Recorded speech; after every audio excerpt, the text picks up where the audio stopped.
भारतीय उपमहाद्वीप। स्वामी विवेकानंद संक्षिप्त जीवन परिचय। स्वामी विवेकानंद ने परिव्राजक के रूप में स्वदेश सहित भारतीय उपमहाद्वीप की व्यापक यात्रा की। भारतीय उपमहाद्वीप की यात्रा के अंत में जब वो कन्याकुमारी पहुंचे तो बहुत व्यथित थे। देश भर की यात्रा में उन्हें सैकड़ों लोगों से मिलने का अवसर मिला। यहाँ की गरीबी, भेदभाव, ऊंच नीच, धर्म के नाम पर आडंबर, जातिवाद, जंपदारी प्रथा की बुराइयों आदि देख अनुभव कर वे सतमे जैसी अवस्था में थे। वे कन्याकुमारी के शांत समुद्र तट पर अशांत खड़े थे। तभी उनकी नजर समुद्र के गर्भ में स्थित एक शिलाखंड, यही शिलाखंड बाद में विवेकानंद शिला नाम से मशहूर हुआ, पर पड़ी। वो खतरनाक जलचरों से भरे सागर को तैरकर पार करते हुए उस शिलाखंड पर पहुंचे और चिंतन में डूब गए। अनेक विचार उनके मन मस्तिष्क में डूब उतरा रहे थे। वे कैसे भारतीय प्रजा के दुख को दूर करें, कैसे भूखों की भूख शांत करें, कैसे बेरोजगारों को रोजगार के अवसर दें। और ये चिंता के दौरान उन्हें याद आया कि उनके मित्र उन्हें शिकागो, संयुक्त राज्य अमेरिका में होने वाली विश्व धर्म महासभा में भारत के प्रतिनिधि के रूप में भेजना चाहते हैं। वहां जाने से क्या होगा, क्या भारत में संपन्नता आ जाएगी?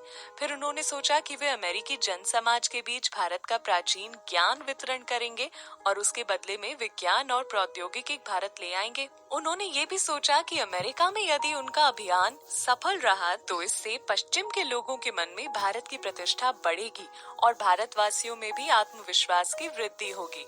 अंततः उन्होंने शिकागो जाने का निश्चय कर लिया। उनके इस निश्चय से उनके मित्रों और शुभ चिंतकों के बीच हर्ष की लहर दौड़ गई। खेतड़ी नरेश ने उनकी यात्रा के लिए धन की व्यवस्था की।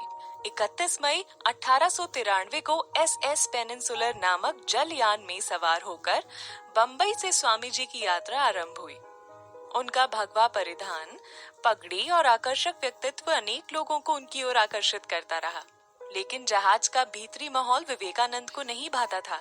सूटकेस, बॉक्स, बटुए तथा कपड़ों की देखभाल का काम उन्हें बहुत झंझट भरा लगता था। लेकिन धीरे धीरे उन्होंने स्वयं को उस माहौल में ढाल लिया। जहाज का पहला पड़ाव श्रीलंका की राजधानी कोलंबो में पड़ा। यहाँ विवेकानंद ने हीनयान बौद्धों के मठ देखे। सिंगापुर के मार्ग में उन्हें मलय जाति के समुद्री डाकुओं के पुराने अड्डे देखने को मिले। हांगकांग के व्यस्त बंदरगाह में उन्हें चीन देश की प्रथम झलक मिली। इसके बाद कैटन, नागासाकी, ओसाका, क्योटो और टोक्यो देखते हुए वो स्थल मार्ग से याकोहामा आए। जापानी लोगों की उन्नति और कला प्रेम ने उन्हें बेहद प्रभावित किया। स्वाधीन जापान ने कुछ ही वर्षों में पाश्चात्य देशों से प्रतिस्पर्धा करते हुए अद्भुत उन्नति की थी। ऐसी उन्नति वे भारत की भी चाहते थे। जापान से जहाज द्वारा वे 15 जुलाई को कनाडा के वैंकूवर बंदरगाह पर उतरे। वहां से ट्रेन द्वारा शिकागो पहुंचे।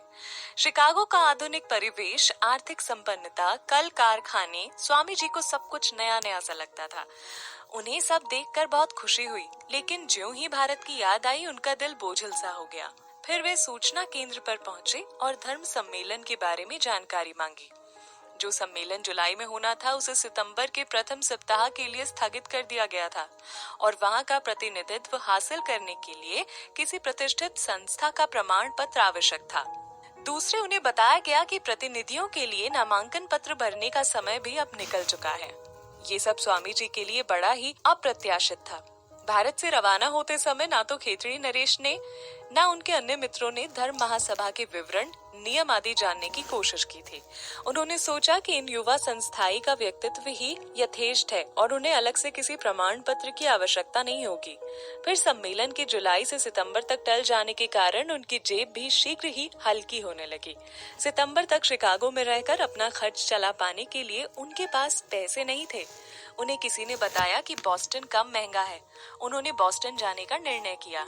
उनके आकर्षक व्यक्तित्व से प्रभावित होकर एक स्थानीय धनाढ्य महिला केट सेनबोर्न ने उनसे अपने यहाँ आतिथ्य स्वीकार करने का निमंत्रण दिया। स्वामी जी ने भी खर्च बचाने की दृष्टि से ये निमंत्रण सहर्ष स्वीकार कर लिया।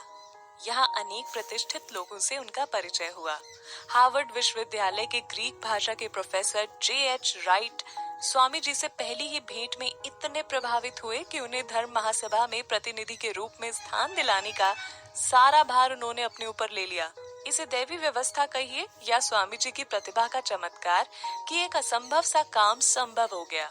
प्रोफेसर राइट ने धर्म सभा के अध्यक्ष को पत्र लिखा था कि ये एक इतने बड़े विद्वान हैं कि हमारे समस्त प्राध्यापकों को एकत्र करने पर भी इनकी बराबरी नहीं कर सकेंगे। पत्र लेकर नियत तिथि को स्वामी विवेकानंद शिकागो पहुंचे, लेकिन दुर्भाग्य से चयन समिति का पता खो बैठे। वो रात उन्होंने मालगाड़ी के एक डिब्बे में बिताई।